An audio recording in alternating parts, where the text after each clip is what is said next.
महायुतीची सत्ता असलेल्या इचलकरंजी महानगरपालिकेत महापौर, उपमहापौर आणि विविध पदाधिकाऱ्यांच्या दालनांमध्ये राष्ट्रपती, पंतप्रधान, मुख्यमंत्री तसंच आजी-माजी आमदारांचे फोटो लावण्यात आलेत. मात्र स्थायी समिती सभापतींच्या दालनात अचानक उपमुख्यमंत्री आणि खासदारांचे फोटो झळकल्यानं अनेकांच्या भुवया उंचावल्या होत्या.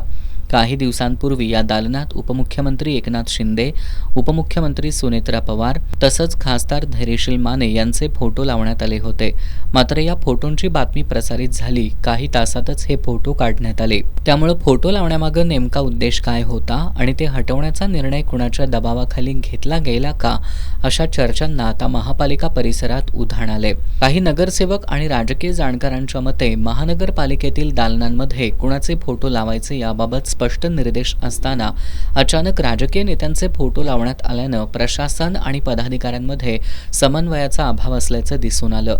दरम्यान फोटो काढल्यानंतर महापालिका प्रशासनाकडून कोणतीही अधिकृत भूमिका स्पष्ट करण्यात आलेली नाही. त्यामुळे हा प्रकार केवळ तांत्रिक चूक होती की राजकीय दबावामुळे निर्णय बदलण्यात आला, याबाबत तर्कवितर्क सुरू असून फोटो प्रकरणामुळे राजकीय वातावरण तापण्याची चिन्ह आहेत.